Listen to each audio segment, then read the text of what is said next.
Hello students, कैसे हैं आप लोग।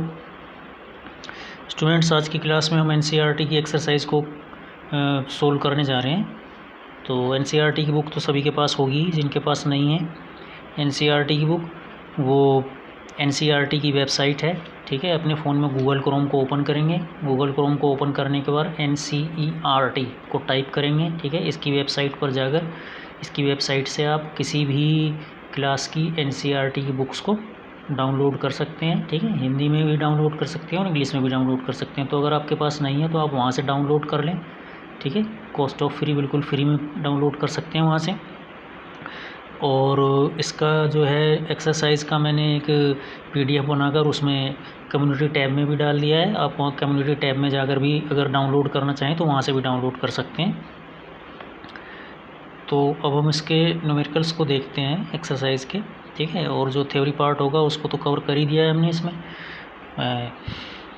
तो आपके पास अगर बुक नहीं है तो आप वहाँ से एनसीईआरटी की साइट से डाउनलोड कर लें, या कम्युनिटी टैब में चले जाएं, वहाँ पे भी मैंने इसके पीडीएफ को डाल दिया है एक्सरसाइज के। वहाँ से आप एक्सरसाइज के पीडीएफ को डाउनलोड कर सकते हैं। पहला क्वेश्चन इसमें दिया है, what is the force between two small charged spheres having charges of 2 into 10 to the power minus के 7 coulomb and 3 into 10 to the power minus के 7 coulomb placed 30 centimetre apart in air।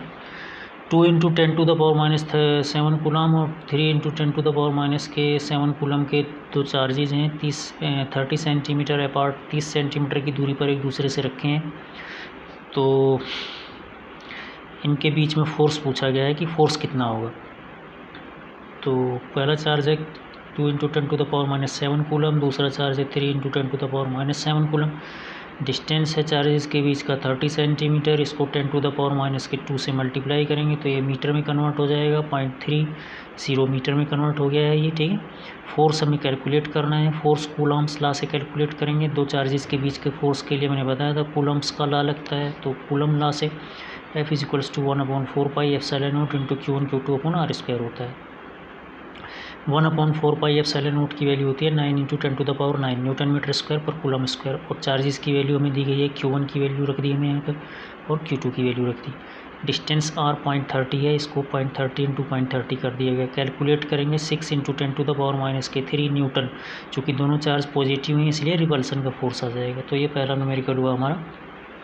दूसरा numerical इसमें है, the electrostatic force on small sphere of charge 0.4 micro coulomb due to another small sphere of -0.8 micro coulomb in air is 0.2 newton, ठीक है। दो small sphere हैं, एक पर charge point के 4 माइक्रो कूलम है और दूसरे पर चार्ज है -0.8 माइक्रो कूलम और एयर में है, और उनके बीच जो फोर्स है वो 0.2 न्यूटन है। What is the distance between the two spheres, उनके बीच की डिस्टेंस बतानी है। And what is the force on the second sphere due to the first. दोनों चूँकि अपोजिट नेचर के हैं, एक पॉजिटिव है एक नेगेटिव है, तो दोनों के बीच में अट्रैक्शन का फोर्स लगेगा। जितना फर्स्ट दूसरे पर लगाएगा उतना ही सेकंड फर्स्ट पर लगाएगा, ठीक है। तो फोर्स का अमाउंट सेम रहेगा, अट्रैक्शन का फोर्स रहेगा। तो बी पार्ट में तो बहुत सिंपल दिया है। ए पार्ट को कैलकुलेट करना है, what is the distance between the two spheres. Coulomb's law पे ही है, 0.4 माइक्रो कूलम है, इसको सबसे पहले कूलम में चेंज किया। 1 micro coulomb equals to 10 to the power minus के 6 कूलम होता है। तो 10 टू द पावर माइनस 6 से इसे मल्टीप्लाई कर देंगे, ये बदल जाएगा आपका माइक्रो कूलम कूलम में, तो ये हो जाएगा 4 into 10 to the power minus 7 coulomb, ठीक है। इसी तरह से 0.8 माइक्रो कूलम को जब 10 टू द पावर माइनस 6 से मल्टीप्लाई करेंगे तो ये हमारा कूलम में बदल जाएगा, माइक्रो कूलम से कूलम में। 8 into the 10 to the power minus के 7 कूलम। फोर्स की वैल्यू दी है 0.2 न्यूटन। डिस्टेंस R पूछी गई है। डिस्टेंस R कैसे निकालेंगे, F = 1/4 pi epsilon naught into Q1 Q2 upon R square. Coulomb's law लगाएंगे, यहाँ से R स्क्वायर की वैल्यू निकाल सकते हैं 1/4 pi epsilon naught into Q1 Q2 upon F। Q1 Q2 की वैल्यू भी मिल जाएगी हमें। 1/4 पाई एप्सिलॉन नॉट की वैल्यू होती है 9 into 10 to the power 9। Q1 की value 4 into 10 to the power minus 7। Q2 की वैल्यू होती है 8 into 10 to the power minus 7 और फोर्स की वैल्यू है 0.2 न्यूटन। इसे जब इसमें आप प्लेस करके कैलकुलेट करेंगे तो वैल्यू आ जाएगी 144 into 10 to the power minus के 4।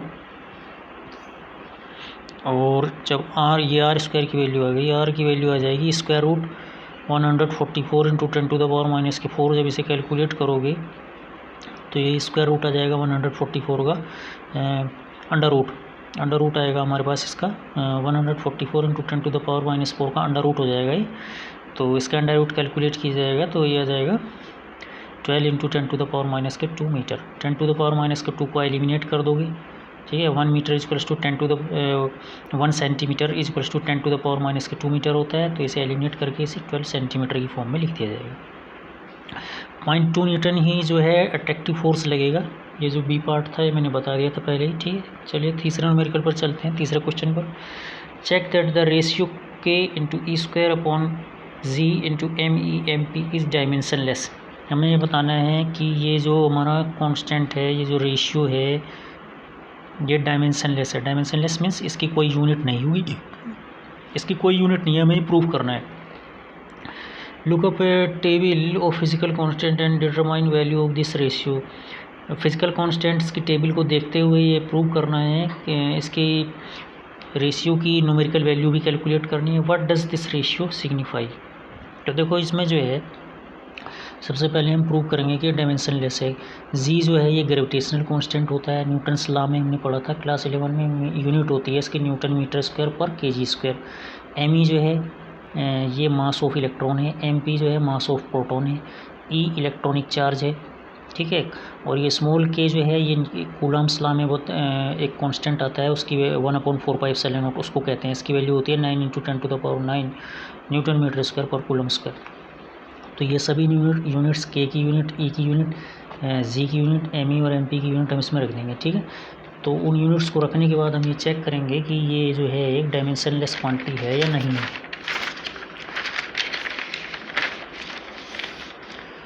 तो देखो इसमें हम यूनिट्स को रखते हैं। Putting units in formula K E square upon G into M E M P में के की वैल्यू होती है न्यूटन मीटर स्क्वायर पर कूलम स्क्वायर। कूलम स्क्वायर ऊपर जाकर माइनस के हो जाएगा। इलेक्ट्रॉनिक चार्ज को कूलम में मेजर किया जाता है, तो इलेक्ट्रॉनिक चार्ज का स्क्वायर मीन्स कूलम का स्क्वायर। जी जो है न्यूटन ग्रेविटेशनल कांस्टेंट है, इसकी यूनिट होती है न्यूटन मीटर स्क्वायर पर केजी स्क्वायर। केजी स्क्वायर ऊपर अगर -2 हो गया। मास जो है मास of electron, mass of proton, ये दोनों के लिए केजी में मेजर किए जाते हैं, तो ये केजी की स्क्वायर हो जाएंगे। तो केजी की पावर 2 और केजी की पावर -2 ये कैंसिल हो जाएगा। सी की पावर 2 और सी की पावर -2 ये कैंसिल हो जाएंगे। न्यूटन मीटर स्क्वायर से न्यूटन मीटर स्क्वायर कैंसिल हो जाएगा। कहने का मतलब यहाँ पे इसकी यूनिट कितनी हो गई 0, एम की पावर 0, एल की पावर 0, टी की पावर 0। इसका मतलब इसकी कोई यूनिट नहीं होगी, इसकी कोई यूनिट नहीं होगी। तो ये एक डायमेंशनलेस रेशियो हो गया, इसकी कोई यूनिट नहीं है। 1, इसकी वैल्यू कितनी जाएगी 1। तो डायमेंशनलेस रेशियो मीन्स इसकी कोई डायमेंशन ही नहीं निकल सकती, कोई डायमेंशन नहीं आएगी। M0 L0 T0 की फॉर्म में लिख देंगे 1 को। From the table of physical constant electron पे चार्ज होता है 1.6 इंटू 10⁻⁻90 कूलम।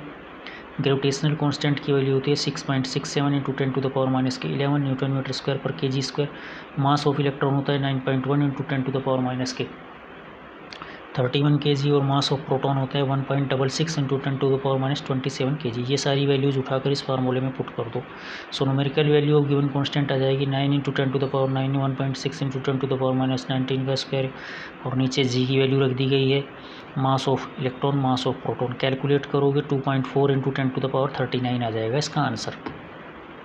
फिजिकल इसका हमें सिग्निफिकेंस बताना है कि ये what does the ratio signifies. देखो ये जो रेशियो है ये इलेक्ट्रॉन और प्रोटॉन के बीच में जितना ग्रेविटेशनल फोर्स होगा और जितना इलेक्ट्रोस्टैटिक फोर्स होगा। ग्रेविटेशनल फोर्स मीन्स जो न्यूटन्स के ग्रेविटेशनल लॉ से कैलकुलेट किया जाएगा, और इलेक्ट्रोस्टैटिक फोर्स का मतलब होता है कि जो कूलम्स लॉ से कैलकुलेट किया जाएगा। उन दोनों का रेशियो है F electric upon F gravitational. दोनों का जब रेशियो कैलकुलेट करेंगे तो इलेक्ट्रिक फोर्स और ग्रेविटेशनल फोर्स, क्योंकि ये भी प्रोटॉन पे भी चार्ज कितना होगा इलेक्ट्रॉन के बराबर ही होता है, प्लस का होता है, और इलेक्ट्रॉन पे सिर्फ माइनस का होता है। दोनों पे चार्ज ई ही होगा। तो कूलम के लॉ से इनके बीच में फोर्स कितना होगा के छोटा K into E Q1 Q2 upon R square. R दोनों के बीच के डिस्टेंस है। और अगर ग्रेविटेशन न्यूटन्स का ग्रेविटेशनल लॉ लगाया जाए तो उनके बीच में फोर्स कितना होगा G Newton's gravitational constant into mass of electron into mass of proton upon distance का स्क्वायर। आर स्क्वायर से आर स्क्वायर कैंसिल हो जाएगा, K into square upon G into M E upon M P. इसका मतलब ये जो हमने calculate किया है ये कांस्टेंट जो है किसको डिनोट करता है, ये कांस्टेंट डिनोट करता है this ratio of electric force to the gravitational force between an electron and a proton. पर इलेक्ट्रॉन और प्रोटॉन के बीच में इलेक्ट्रिक फोर्स और ग्रेविटेशनल फोर्स के रेशियो को डिनोट करता है, ठीक है। तो नेक्स्ट एग्जाम्पल पे क्वेश्चन पे चलते हैं। Question number 1.4, explain the meaning of statement electric charge of a body is quantized. ये थ्योरी का क्वेश्चन है, मैंने जो वीडियो बनाया है आप उस पर जाके देखें, क्वांटाइजेशन ऑफ चार्ज पे। तो क्वांटाइज होता है चार्ज, ये मैंने बताया था, Q equals to plus minus N into E. ये मिनिमम पॉसिबल चार्ज है, इंटीजर होता है, तो इसे क्वांटाइजेशन ऑफ चार्ज बोलते हैं। एन जो है फ्रैक्शनल वैल्यू नहीं हो सकता, ना तो 0.57 ही होगा ना 2.5 ही होगा, तो क्वांटाइजेशन पे है। क्वेश्चन नंबर हमारा आ जाता है इसके बाद इसका बी पार्ट। बी पार्ट इसका कहता है कि why one can ignore quantisation of electric charge one dealing with microscopic that is a large scale charges. अगर माइक्रोस्कोपिक लेवल पर चार्जेस को डील किया जाता है, माइक्रोस्कोपिक मीन्स बड़े स्तर पर, तो वही उसमें कहा गया है कि उस पर हम क्वांटाइजेशन ऑफ चार्ज को कंसिडर ना करें तो भी कोई फ़र्क नहीं पड़ता, क्योंकि जो माइक्रोस्कोपिक ऑफ चार्ज होता है वो कम से कम 10⁻⁻⁶ कूलम के ऑर्डर का होगा।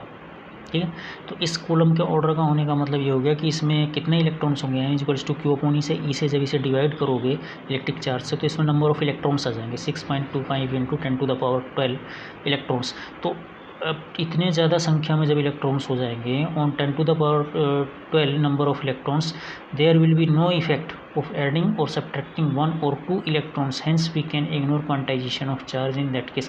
तो 10⁻2 इतनी ज़्यादा नंबर्स ऑफ इलेक्ट्रॉन्स जब हो जाएंगे, तो इसमें अगर एक इलेक्ट्रॉन्स हम ऐड कर दें या एक इलेक्ट्रॉन को हम सब्ट्रैक्ट कर दें, नेगलेक्ट कर दें, तो लगभग वैल्यू जो है हमारी सेम ही बनी रहेंगी, कांस्टेंट ही रहेंगी, कोई उस पर विशेष फ़र्क नहीं पड़ेगा, तो उसकी कॉन्टीन्यूटी एक तरह से डिस्टर्ब नहीं होगी। तो एक तरह से हम उसे कॉन्टीन्यूस ही मान सकते हैं, डिस्क्रीट ना मान करके। तो कॉन्टीन्यूस अगर मान लेंगे तो इसका मतलब ये हो गया कि क्वांटाइजेशन को अगर हम छोड़ भी दें, क्वांटाइजेशन को हम कंसिडर ना भी करें, तब भी कोई फ़र्क नहीं पड़ेगा। क्वेश्चन नंबर 1.5 देखिए, when a glass rod is rub with silk cloth charges appear on both, a similar phenomena is observed with many other pairs of bodies, explain how this observation is consistent with the law of conservation of charge. जो glass rod है उसको जब silk के cloth के साथ rubbed किया जाए, rubbed means रगड़ा जाता है, ग्लास रोड को सिल्क क्लॉथ के साथ जब रगड़ा जाएगा, तो इसमें क्वांटाइजेशन, इसमें कंजर्वेशन ऑफ चार्ज वर्क करता है कि ग्लास रोड जो होती है उससे इलेक्ट्रॉन्स ट्रांसफ़र हो जाते हैं सिल्क क्लॉथ पे, तो ग्लास रोड पॉजिटिवली चार्ज हो जाती है और सिल्क क्लॉथ जो होता है नेगेटिवली चार्ज हो जाता है। तो टोटल चार्ज बिफोर रबिंग जो होता है, रगड़ने से पहले जब ग्लास रोड को सिल्क क्लॉथ से रगड़ा था, उससे पहले भी ये भी न्यूट्रल थी ग्लास रोड और सिल्क क्लॉथ भी न्यूट्रल था, दोनों का चार्ज जीरो था, न्यूट्रल थे, कोई चार्ज ना तो क्रिएट हुआ था ना ही डिस्ट्रॉय हुआ था। लेकिन रगड़ने के बाद ग्लास रोड को सिल्क क्लॉथ के साथ जब रब किया गया तो ये पॉजिटिव चार्ज हो गई, ये नेगेटिव चार्ज हो गई। लेकिन इसमें ध्यान देने की बात यही होती है, कंजर्वेशन ऑफ चार्ज पे मैंने वीडियो बनाया, उसमें जाके देखें, जितनी ये पॉजिटिव चार्ज इस पर अराइज होगा उतना ही इस पर नेगेटिव चार्ज अराइज होता है सिल्क क्लॉथ पे। तो अगर दोनों को अगर जोड़ दिया जाए, टोटल चार्ज कंसिडर किया जाए, तो इसका जितना पॉजिटिव चार्ज होगा इतना इसका जितना नेगेटिव चार्ज होगा, दोनों सेम होंगे, तो टोटल क्वांटिटी तो अभी भी जीरो होगी, जितना ये प्लस का होगा उतना ही माइनस का होगा, दोनों को ऐड करोगे तो जीरो न्यूट्रल चार्ज आ जाएगा। ठीक है, तो ये होता है इसमें हम observation is consistent with the law of conservation of charge. हाँ, तो इसमें कंजर्वेशन ऑफ चार्ज वर्क करेगा। ठीक है, क्वेश्चन नंबर 1.6 पे देखते हैं, 4 points charges QA equals to 2 microcoulomb, QB equals to -5 microcoulomb, QC equals to 2 microcoulomb and QD equals to -5 microcoulomb are located at the corners of a square ABCD of side 10 centimetre. What is the force on a charge of 1 microcoulomb placed at the centre of the square. ABCD एक square है और इसके side का size जो है 10 centimetre है, इसके सभी कॉर्नर्स पर 2 माइक्रोकुलम ए कॉर्नर पे 2 माइक्रोकुलम, बी कॉर्नर पे -5 माइक्रोकुलम, सी कॉर्नर पे प्लस के 2 माइक्रोकुलम और डी कॉर्नर पे प्लस माइनस के 5 माइक्रोकुलम का चार्ज रखा हुआ है। तो हमें बताना है कि अगर इसके सेंटर पे, यानी जो डायगोनल इसके जहाँ पे इंटरसेक्ट करते हैं, जैसे ये डायगोनल विकर्ण डायगोनल जहाँ इंटरसेक्ट करेंगे वो उसका सेंटर होगा। ठीक है, तो ओ पॉइंट इसका सेंटर होगा, ओ पॉइंट पे हमने 1 माइक्रो, तो डायगोनल इसका सेंटर होगा। ठीक है, तो what is the force on a charge of 1 microcoulomb placed at the centre of the square. 1 microcoulomb charge हमने इसके सेंटर पे रख दिया है, सेंटर यही है जहाँ पे डायगोनल इंटरसेक्ट कर रहे हैं, और डायगोनल जहाँ इंटरसेक्ट करते हैं उसमें एक प्रॉपर्टीज़ और होती है कि OA equals to OB equals to OC equals to OD, ये सब बाइसेक्ट करती हैं, इंटरसेक्ट करती हैं, तो ये लेंथ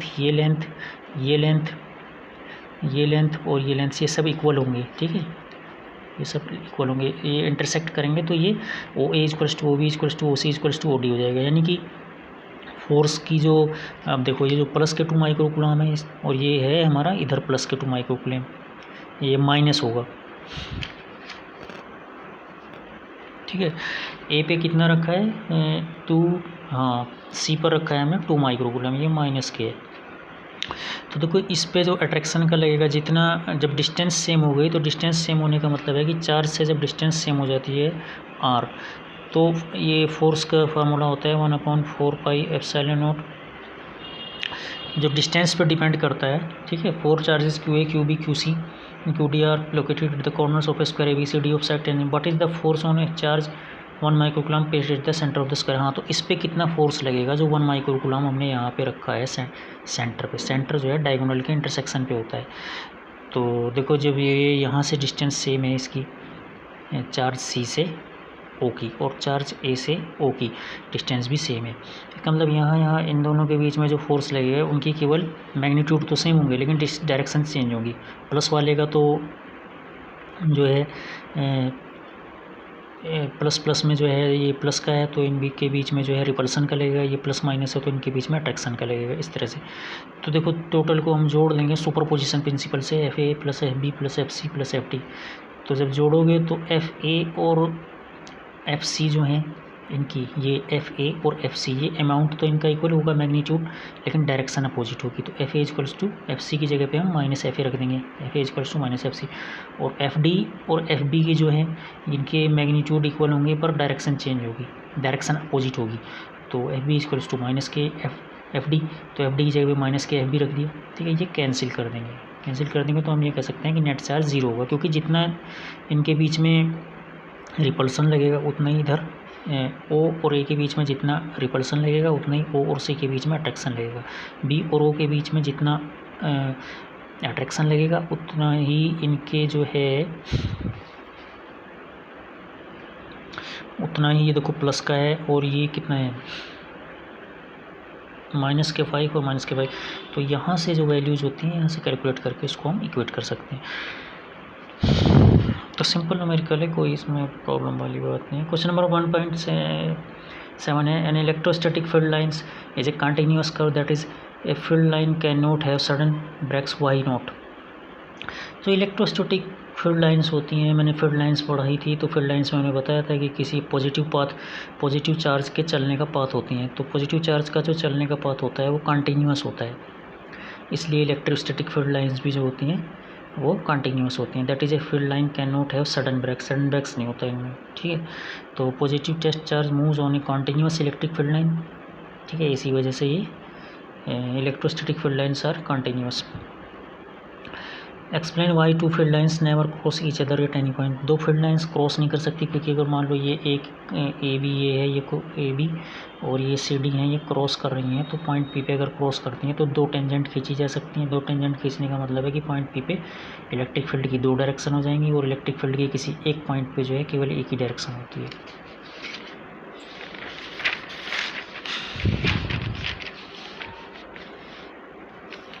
क्वेश्चन नंबर 1.8 पे आ जाते हैं। 2 point charges QA QB are located 20 centimetre apart in vacuum. QA पे प्लस के 3 माइक्रोकूलम है और QB पे माइनस के 3 माइक्रोकूलम है।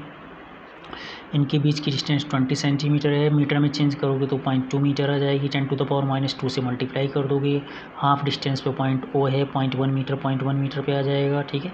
तो इलेक्ट्रिक फील्ड O पे कितना हो जाएगा, प्लस चार्ज का देखो ये प्लस का 3 माइक्रोकूलम है, बाहर की तरफ होगा ऐसे, वो माइनस के 3 माइक्रोकूलम है, इसका भी इनवर्ड डायरेक्शन में इधर की तरफ होगा,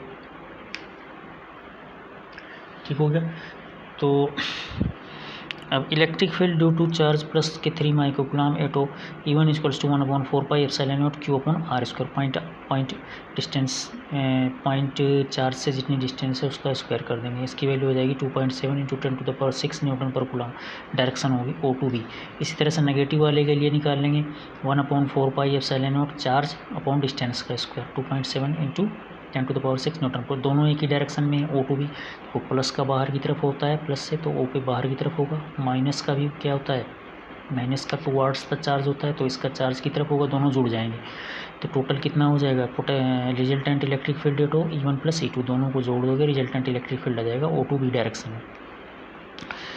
क्वेश्चन नंबर 1.8 का बी पार्ट देखिए, if a negative test charge of magnitude 1.5 into 10 to the power minus के 9 कूलम इज प्लेस्ड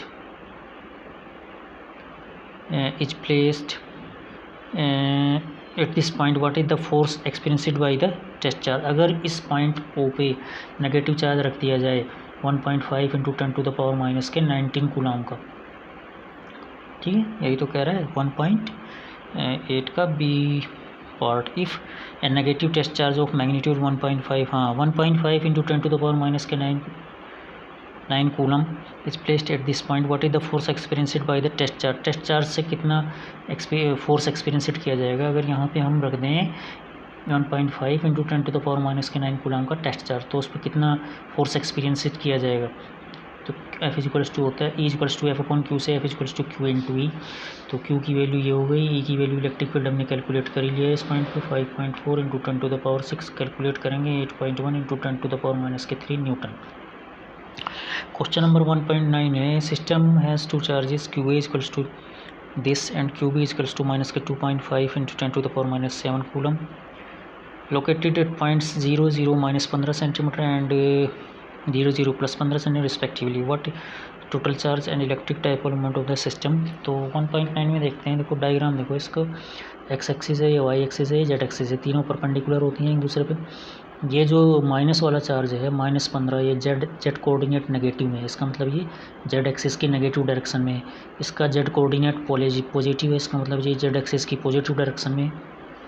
QA पर चार्ज है प्लस के 2.5 into 10 to the power minus के 7 कूलम, B पर चार्ज है माइनस के 2.5 into 10 to the power minus के 7 coulomb. तो टोटल चार्ज हो गया, चूँकि चार्ज स्केलर क्वांटिटी है तो इनको जोड़ देंगे विद साइन, तो 0 आ जाएगा। डिस्टेंस बिटवीन चार्जेस देखो, यहाँ से 15 सेंटीमीटर ये हो गया इधर, और 15 सेंटीमीटर इधर ये हो गया, ठीक है। टोटल डिस्टेंस कितनी होगी, 15 plus 15 equal to 30 centimetre, 0.3 metre हो जाएगा जब 10 टू द पावर माइनस 2 से मल्टीप्लाई करोगे। डाइपोल मोमेंट निकालना है इसका, किसी एक चार्ज को दोनों चार्जेस के बीच की डिस्टेंस से मल्टीप्लाई कर दो, चाहे QA इंटू डी कर दो, चाहे QB इंटू डी कर दो। किसी एक चार्ज को दोनों चार्जेस के बीच की डिस्टेंस से मल्टीप्लाई कर देंगे। एक चार्ज की क्वांटिटी कितनी है 2.5 into 10 to the power minus के 7, और दोनों चार्जेस के बीच की डिस्टेंस है 0.3 मीटर। इससे जब मल्टीप्लाई करोगे तो आ जाएगा 7.5 into 10 to the power minus के 8 coulomb into metre along Z axis. Z axis के एलोंग होगी क्योंकि ये एक वेक्टर क्वांटिटी है तो इसकी डायरेक्शन जेड एक्सिस के एलोंग होगी। तो ये था हमारा जो है एक्सरसाइज के न्यूमेरिकल्स। तो इसमें कुछ न्यूमेरिकल्स बचे हैं और कुछ थ्योरेटिकल पार्ट भी बचा है, मतलब सोल्व क्वेश्चंस का। तो आप लोग ट्राई करें और बाकी मैं इन्हें करा ही दूँगा, ठीक है। तो अगर चैनल पे पहली बार वॉच कर रहे हैं तो चैनल को सब्सक्राइब ज़रूर कर लें भाई, और बेल आइकन को प्रेस कर लें जिससे कि आने वाली वीडियो का नोटिफिकेशन जो है आप लोगों तक पहुंचता रहे। और if this content is helpful for your study then like and subscribe the channel. तो मिलते हैं फिर नए इंटरेस्टिंग न्यूमेरिकल्स के साथ। Okay then and thank you.